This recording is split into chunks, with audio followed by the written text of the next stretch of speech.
Good morning, everyone.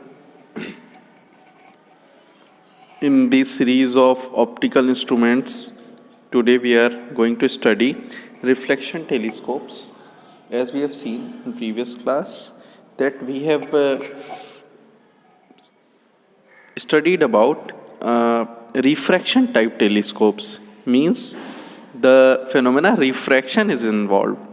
Today we are going to study such type of telescopes which uses reflection phenomena for the magnification of very far objects or very distant objects. So there are two types of reflection telescopes usually developed in this astrophysics, or you can say astronomical studies. First one is Newtonian type and second one is Cassegrain type. Today we are going to see the overview of these two type of telescopes. These are actually not the perfect Newtonian telescope. It involves very actually complex arrangement, but today we are going to study only the principle involved in this type of telescopes, that is Newtonian and Cassegrain type telescopes. So first is Newtonian type telescope. In this only the concave mirror and an eyepiece is used. One plane mirror is also used. So let's see which type of arrangement is used here. So firstly, as we know that the objects we want to see are actually very far away from the position of the telescope. So usually the ray come from that far objects in parallel way. Rays कैसी होती हैं? They are parallel. So let's draw the Newtonian type telescope. Firstly, in this we use a concave mirror. It is a concave mirror.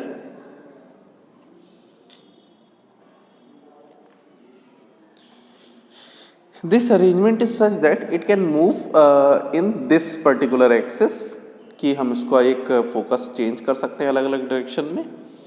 Now as the rays come from the background, ये यहाँ से कहीं से raise, मान लीजिए इसका face इधर है, ये चूंकि कनकेव है, मैं कुछ आपकी समझ के लिए ड्रॉ कर दे रहा हूं. It is a concave mirror. All right, now the rays come from here. Draw.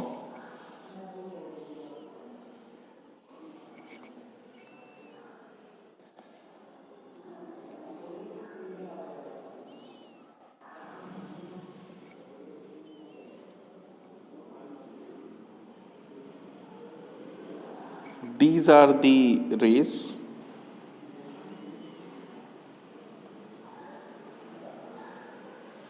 coming from very far objects. All right. So we can write it as parallel rays from distant object.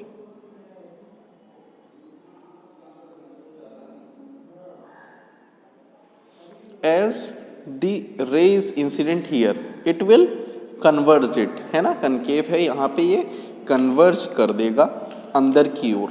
ठीक है, अंदर की ओर मोड़ेगा.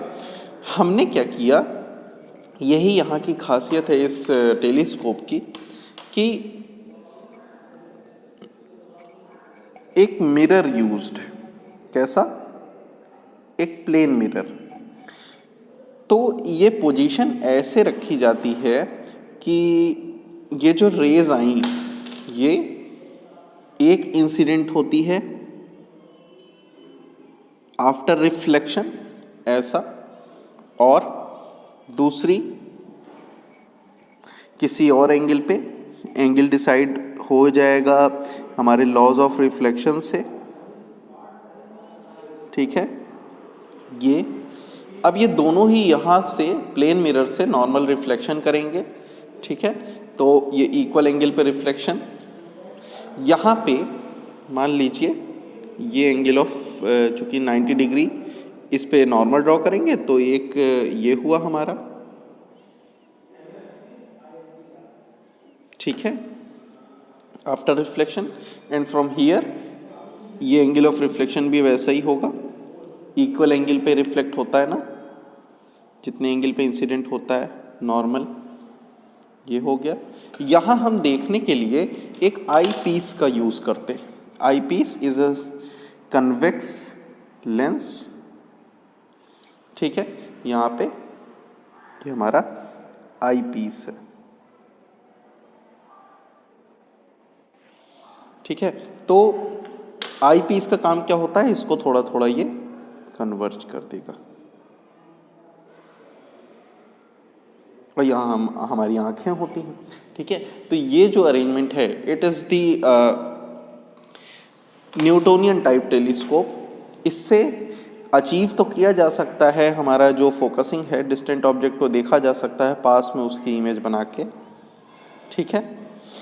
ये देखिए, असल में अगर मैं आपको बताऊं कि ये दोनों पैरेलल रेस को फोकस पे ले जाके कन्वर्ज कर रहे थे ना, तो अगर हम इसको पीछे ड्रॉ करें, अगर ये प्लेन मिरर ना रहा होता तो क्या होता, ऐसा। यानी ये दोनों एक दूसरे को कहाँ कट करती, फोकस पे, एफ। ये किसका फोकस है, इस कनकेव मिरर का फोकस है। अगर ये ना रहा होता तो प्लेन मिरर, लेकिन था तो उसने इधर की ओर रिफ्लेक्ट कर दिया। तो ये ऑब्जेक्टिव है जो कि एक कनकेव मिरर है,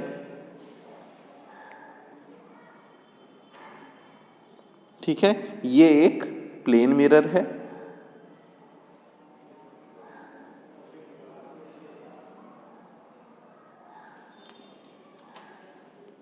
all right. So this eyepiece forms a highly magnified virtual and erect image of the distant object. कैसी इमेज बनाता है, मैं यहाँ लिख देता हूँ। eyepiece forms highly magnified virtual and erect image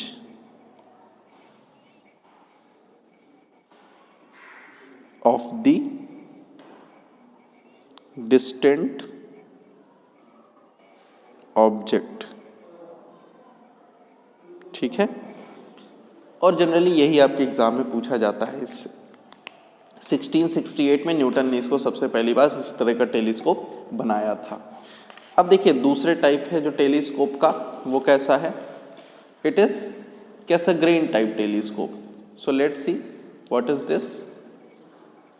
Cassegrain type telescope is actually consist of a large concave paraboloidal mirror. Paraboloidal mirror किस type का यूज होता है, किस large concave paraboloidal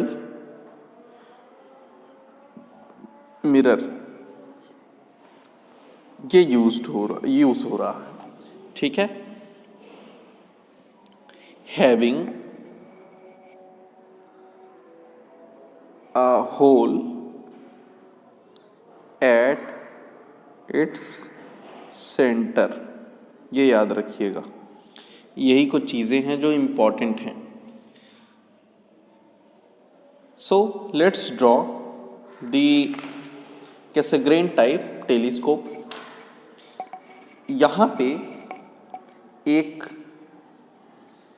concave mirror ऐसा यूज़ करते हैं जिसके बीच में मैंने क्या कहा, जो पैराबोलॉइडल होता है और उसके बीच में एक छोटा सा होल होता है, ठीक है। तो ये कैसा है, पैराबोलॉइडल शेप का मिरर है। इसको स्टैंड देने के लिए, खड़ा करने के लिए यहाँ पे वो होता है स्टैंड टाइप का, मतलब एक सपोर्ट रहता है, ठीक है, ऐसा। और इसी तरह दूसरे साइड भी, कि केवल सपोर्ट देने के लिए है, इसका अपना कोई रोल नहीं है।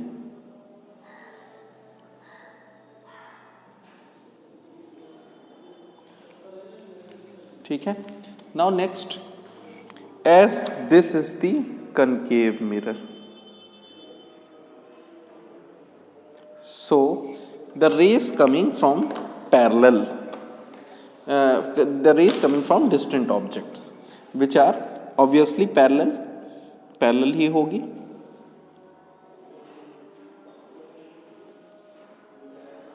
मान लीजिए एक रे ऐसे, पैरेलल रेस को फोकस की तरफ कन्वर्ज हो जाना है.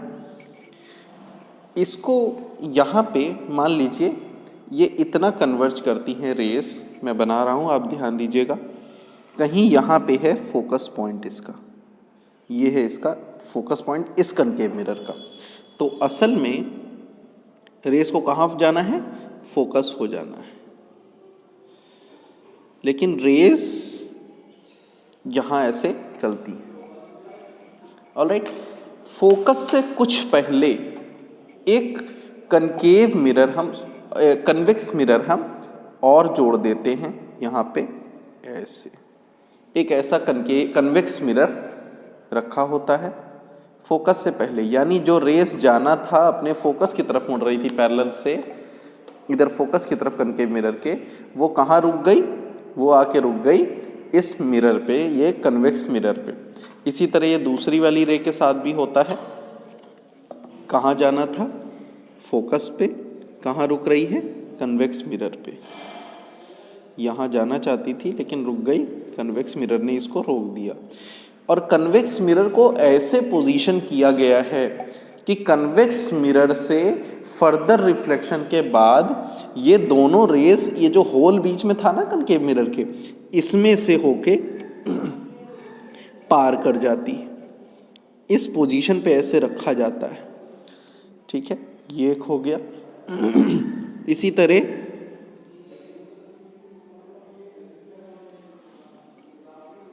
दिख रहा है इस तरह, यानी कन्वेक्स मिरर की पोजीशन ऐसे प्लेस की गई है कि वो दोनों ही रेस को ऐसा रिफ्लेक्ट करे कि ये इसी होल में से पास हो. इस होल में यहाँ पे एक आई पीस एक पाइप में जुड़ा हुआ है. जैसे आई पीस लगाने के लिए पाइप है ना जिसके थ्रू हम देखेंगे, आई पीस है ये, और इसी के थ्रू हम देखते हैं. ठीक है, मतलब रेस कहाँ जा रही हैं, इस आई पीस के अंदर, और इसके बाद ये फोकस कर देता है और हम देख पाते हैं. यानी ये मिरर किस टाइप का है, पैराबोलॉइडल ऑब्जेक्टिव. ठीक है, ये दूसरा वाला मिरर किस टाइप का है, it is a convex mirror. इसको सेकेंडरी मिरर कहते हैं, it is a convex mirror, secondary convex mirror. ठीक है, कैसाग्रेन टाइप टेलीस्कोप की खासियत ये होल ही है जहां से एक जगह लेके आ रहे हैं.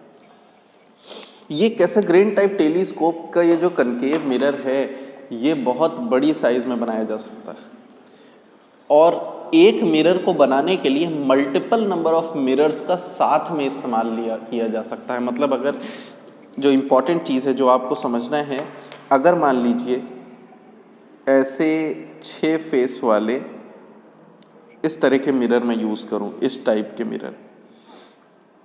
मिरर ऐसे इस शेप के मैं यूज़ करूं, तो इस छोटे छोटे मिरर्स का इस्तेमाल करके अगला मिरर मैं इसके बगल में ऐसे जोड़ दूं. ठीक है, एक ये मिरर जोड़ दिया, एक ये मिरर जोड़ दिया, ये मिरर जोड़ दिया. ठीक है, ये mirror, these all are little bit concave. ऐसा अरेंजमेंट इसको बनाते चले गए, आप समझ लीजिए एक बड़ा तावा बन गया, तावे के आकार का बन गया. तो कितने ही ज़्यादा छोटे छोटे मिरर जोड़ के एक बड़ा पैराबोलॉइडल मिरर, कनकेव मिरर बनाया जा सकता है.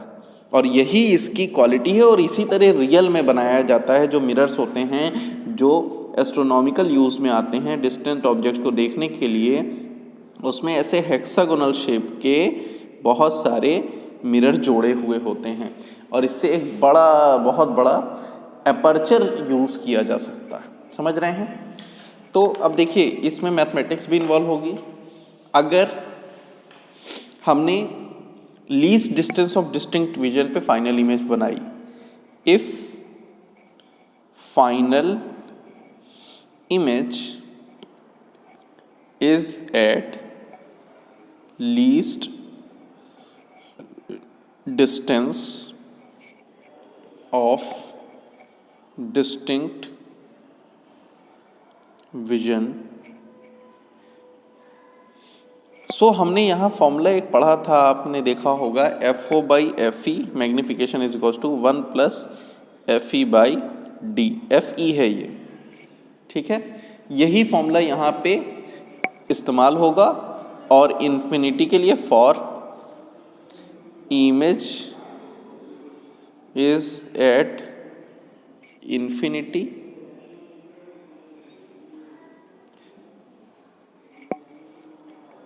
M is equals to FO by FE केवल था, आपने देखा था जैसे लेंस में है वैसे यहाँ पे ये ओवरऑल कंपाउंड माइक्रोस्कोप वाला जो दोनों मैग्निफिकेशन एक्सप्रेशन है वही हम यहाँ यूज़ करेंगे। यहाँ FO क्या है? जो बड़ा वाला मिरर है जो हम पैराबोलॉइडल यूज़ कर रहे हैं यानी ऑब्जेक्टिव फोकल लेंथ उसकी, ऑब्जेक्टिव की। FE focal length of eyepiece, वही फोकल लेंथ यूज करनी है जो मिरर्स की है साइन कन्वेंशन के साथ, कोई दिक्कत नहीं। और बाकी ये मैग्निफिकेशन का फॉर्मूला है। आप कहेंगे ये मिरर यूज कर रहे हैं, लेंस लगा रहे हैं, क्योंकि ये मिरर फाइनली एक लेंस की तरह बिहेव कर रहे हैं इकट्ठा होके, इस वजह से ये फॉर्मूला डायरेक्ट यूज होगा, ठीक है। अब क्यों ऐसा रिफ्लेक्शन टाइप मिरर्स की ज़रूरत पड़ी, तो इसके कुछ एडवांटेजेस हैं। So what are the advantages of reflection type telescope? It is asked multiple times, बहुत बार पूछा गया है, हर साल पूछा जाता है थोड़ा बहुत, कहीं ना कहीं एक मार्क्स में या किसी बड़े क्वेश्चन के साथ। So what are the advantages? So let's see. Firstly it provides large aperture. मैंने आपको बताया एक बड़ा लेंस बनाइए, बहुत बड़ा। मैं कहता हूँ आप अपने स्कूल के ग्राउंड के इतना लेंस बनाइए, बहुत ज़्यादा हैवी होगा, उसको उठाना ही इम्पॉसिबल होगा, ठीक है। लेकिन जैसे एक सोलर प्लेट होती है, सोलर पैनल्स होते हैं, मल्टीपल सोलर पैनल्स को आपस में जोड़ा जा सकता है और एक सोलर पैनल के एक तरह का ही जो हेक्सागोनल शेप मैंने अभी आपको मिरर दिखाया, तो एक बहुत बड़ा मिरर तैयार किया जा सकता है छोटे छोटे मिरर से। और अभी जो सबसे बड़ा टेलीस्कोप तैयार है उसका जो कनकेव मिरर यूज़ हो रहा है, it has 40 meter diameter, 40 meter का है वो। तो आप समझ सकते हैं कि कितना बड़ा मिरर बनाना आसान है, तो लार्ज एपर्चर बनाना आसान है। Second, high resolving power. Obviously चूँकि लार्ज एपर्चर यूज़ कर रहे हैं तो इसकी जो लार्ज एपर्चर के कारण इसकी जो हाई रिजॉल्विंग पावर होगी वो काफ़ी बढ़ जाती है। जितना ज़्यादा एपर्चर, अभी आप पीछे जाके देखेंगे फॉर्मूले में जहाँ मैंने रिजॉल्विंग पावर पढ़ाया था, वहाँ पे हम देखेंगे कि it was proportional to the size of the aperture, so resolving power भी ज़्यादा होगी। Next is chromatic aberration. It is free from chromatic aberration. Chromatic aberration is the phenomena linked with the lens, लेकिन यहाँ पे तो हम mirror use कर रहे हैं, तो क्रोमैटिक एब्रेशन यानी एक लेंस का प्रिज्म की तरह एक वाइट लाइट को कलरफुल लाइट में बदल देना और बहुत सारी कलरफुल लाइट मिल जाना, तो मिरर में ऐसा नहीं होता। So it is free from chromatic aberration also, क्योंकि हम मिरर यूज़ कर रहे हैं। Spherical aberration is again a concept which is linked with the क्या कहते हैं, लेंस। तो क्रोमैटिक एब्रेशन और spherical aberration both are reduced. Second, cost. एक लेंस को बनाना महंगा है क्योंकि वो बड़े अपर्चर का लेंस बनाना पड़ेगा। एक मिरर को बनाना आसान है। It is very easy because we have to paint it with lead, और पीछे की ओर हम पेंट करके मिरर बना सकते हैं। सेकेंड, ग्राइंडिंग पॉलिशिंग भी आसान पड़ती है इसकी, और उसकी महंगी पड़ जाती है लेंस की। Last one is the size. Size तो मैं लगातार डिस्कस कर रहा हूँ। We can make very large diameter mirror, but we can not make very large diameter lens because it will be very heavy. तो ये सारे एडवांटेजेस हो गए इसके। Now one phenomena which is left, हमने छोड़ दिया था बीच में, वो है dispersion of light. So let's see what is dispersion of light. देखिए सीधा सीधा क्या है, वाइट लाइट का जो बिहेवियर होता है, नॉर्मली वाइट लाइट जो सन से आती है वो वाइट लाइट होती है। आपने पढ़ा है it has 7 colours. Actually the white light does not have 7 colors, it has very large number of colors. Very large number of colors means infinite number of colors, अलग अलग color, because color is linked with the wavelength। मतलब सबसे पहले हम समझते हैं wavelength. हम visible spectrum की बात करते हैं। We have 4000 angstrom to 7000 angstrom, ये वेवलेंथ है लैम्डा। ये क्या है, विजिबल स्पेक्ट्रम है, वो लाइट जिसको हम देख पाते हैं उसके लिए वेवलेंथ है। हर वेवलेंथ अपने आप में एक कलर को रिप्रेजेंट कर रही है, यानी 4000 एंगस्ट्रम और 4001 angstrom, these are two different wavelength, so they are representing two different colour.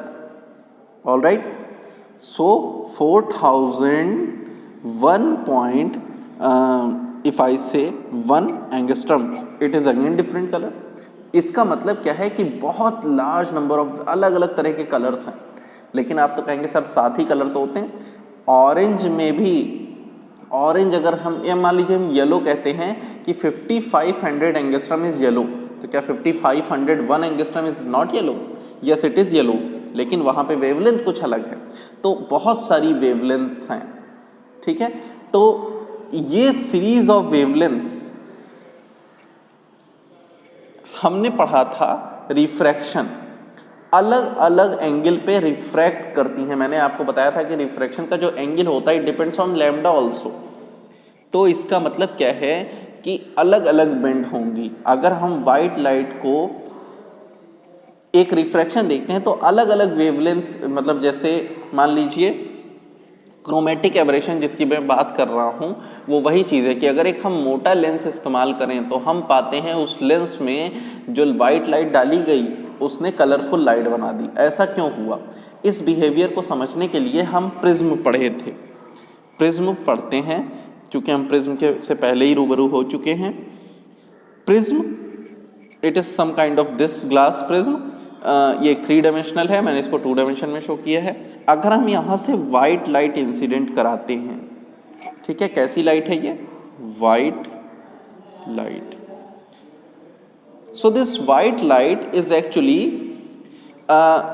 Consist of number of wavelength. चलिए मैं 7 ही कलर्स की बात करता हूँ, 7 कलर्स की केवल बात करता हूँ। यहाँ पे तो इनफाइनाइट नंबर ऑफ कलर्स हैं, बहुत सारे। हर कलर की वेवलेंथ अलग रिफ्रैक्शन एंगल इसी सरफेस से शो करने लगेगी। पहला रिफ्रैक्शन इस सरफेस पे होगा, पहले वाले, फिर और होगा। तो मैं कहता हूं रेड जो है वो ज़्यादा वेवलेंथ होती है, वॉयलेट की वेवलेंथ सबसे कम होती है। तो रेड जो है जिसकी वेवलेंथ सबसे ज़्यादा होती है वो सबसे कम मुड़ती है, सबसे कम रिफ्रैक्शन शो करती है। तो ये हो गई रेड। इसके बाद थोड़ा ज़्यादा, इससे थोड़ा सा ज़्यादा रिफ्रैक्शन शो करेगी कौन सी? जो ऑरेंज है ना। ऑरेंज जो है वो इससे थोड़ा कम रिफ्रैक्शन शो करेगी। उसके बाद येलो, थोड़ा ज़्यादा रिफ्रैक्शन, ठीक है। इसी तरह करते करते और भी कलर्स हैं, मान लीजिए ग्रीन हो गया, ब्लू हो गया, इंडिगो हो गया और सबसे ज़्यादा वॉयलेट, ठीक है। सबसे ज़्यादा मैंने थोड़ा ज़्यादा दिखा दिया, इसको कम दिखाना चाहिए था, मैंने थोड़ा ज़्यादा दिखा दिया। सो दिस इज रेड। जो सबसे कम बेंड करेगी। उसके बाद हो गया ऑरेंज, थोड़ा ज़्यादा बेंड करेगी, ठीक है। इसी तरह येलो, और ऐसे करते करते नीचे वाली जो सबसे ज़्यादा बेंड करेगी इट इज़ वॉयलेट। और ये यहाँ से भी तो रिफ्रैक्ट करेगी और ज़्यादा, यहाँ से ये और फर्दर रिफ्रैक्शंस, ठीक है। और सबसे ज़्यादा बेंडिंग किसकी हुई? वॉयलेट की। सबसे कम बेंडिंग किसकी हुई? रेड की।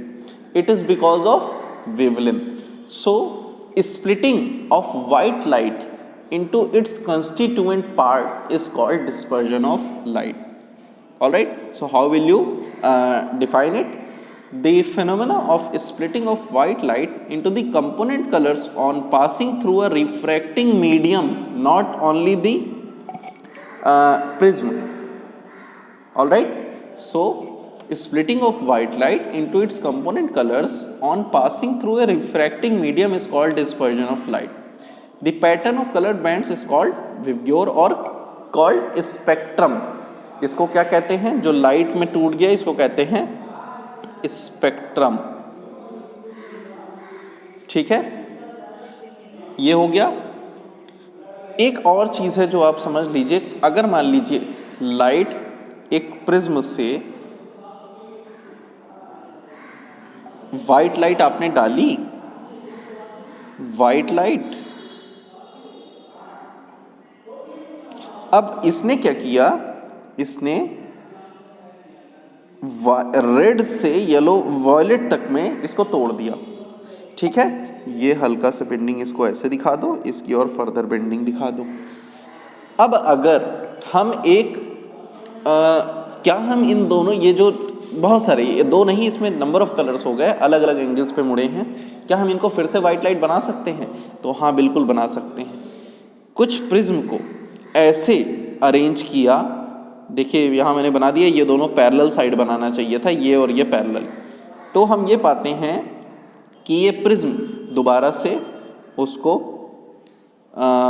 ऐसे मोड़ देगा कि ये सभी वाइट लाइट और ये रेड और वायलेट लाइट सभी कंबाइन होके, रिकंबाइन होके दोबारा से वाइट लाइट बना लेगी। ये न्यूटन ने करके देखा था अपने से, ठीक है। तो इसको न्यूटन्स एक्सपेरिमेंट ऑन रिकॉम्बिनेशन कहते हैं। ऑलराइट, अब ये डिस्पर्जन का कारण क्या है? रिफ्रैक्टिव इंडेक्स जो होता है, वाई डिस्पर्जन। क्यों? क्योंकि रिफ्रैक्टिव इंडेक्स केवल और केवल मटेरियल पे डिपेंड नहीं करता, मटेरियल के साथ साथ वो वेवलेंथ पे भी डिपेंड करता है। कैसे? या कुछ कांस्टेंट ऑफ प्रोपोर्शनलिटी है, उनको हम ऐसे ही लिख दे रहे हैं, b by lambda square c by lambda two the power 4 and so on and so fourth. देखिए, ये रिलेशन हमें प्रूव नहीं करना। ए बी सी कोई एक कांस्टेंट है, लेकिन म्यू कैसे डिपेंड करता है? लैम्डा स्क्वायर के ये इनवर्स है, लैम्डा 4 के इनवर्स है, देख रहे हैं? इस तरह की एक सीरीज के प्रोपोर्शनल होता है, ठीक है। यानी हम कह सकते हैं कि mu depends on lambda, lambda, ठीक है। इसी कारण से ये ऐसा होता है, ठीक है, और ये डिस्पर्जन शो करता है। और आपने डेविएशन के लिए तो फॉर्मूला ये वाला याद ही होगा जो मैंने प्रिज्म में पढ़ाया था, A delta is equal to A mu minus 1, यानी deviation is proportional to refractive index, यानी overall deviation is dependent upon lambda, ठीक है। और यही कारण है, it is because the dispersion of light is shown. Alright, so this is all about your. One more thing is there, एक चीज और देख लीजिए, डिस्पर्सिव पावर छूट रहा है। Dispersive power,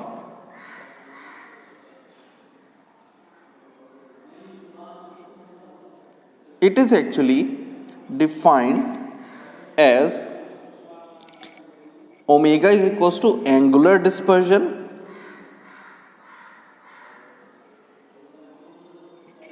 upon mean deviation। Angular सबसे ज्यादा कौन डिस्पर्स करता है? वॉयलेट, तो टोटल मैक्सिमम डिस्पर्जन वॉयलेट का, मिनिमम डिस्पर्जन रेड का अपॉन में मीन वाला कौन सा होता है, येलो वाला होता है, या तो फिर हम कह लें एक डेविएशन निकाला कि मतलब अगर एक बीच वाली जो वेवलेंथ है उसका कितना है, so it is mean deviation. ठीक है, so we can write it like this. हम सभी के लिए वही फॉर्मूला वेवलेंथ वो जो म्यू से रिलेटेड फॉर्मूला है, mu we minus 1 A minus mu G green sorry red के लिए mu R minus 1 A upon delta के लिए हमने केवल म्यू माइनस 1 ए रख लिया। तो आप देख रहे हैं ए कट जाएगा, हम यहाँ से लिख सकते हैं mu we minus mu r upon mu minus 1, it is the omega, omega is the dispersive power. सबसे ज़्यादा कौन डेविएट कर रहा है, वायलेट, सबसे कम कौन, रेड। और यही कारण है डेविएशन ये जो प्रोड्यूस हो रहे हैं, जो मैक्सिमम डेविएशन मिनिमम डेविएशन यही निकाला। तो टोटल एंगुलर डिस्पर्जन कितना हुआ, जो यहां से मान लीजिए ये प्रिज्म है, ये रेड है, रेड इतना डेविएट करा, मान लीजिए ये रेड डेविएट करा अपने ओरिजिनल पाथ से, ये वाला डेल्टा आर हो गया, ये फाइनल वायलेट डेविएट करा, तो ये एंगल जो यहां से यहां तक का हुआ it is delta we. So angular deviation कितना हुआ, delta we minus delta R. Alright, तो यही हम यहाँ पे कर रहे हैं और इसके आगे फॉर्मूला ये जो हमने पीछे फॉर्मूला पढ़ा है वही डायरेक्ट रखा। सो it is angular dispersion. Alright, so this is all about your ray optics. Thank you.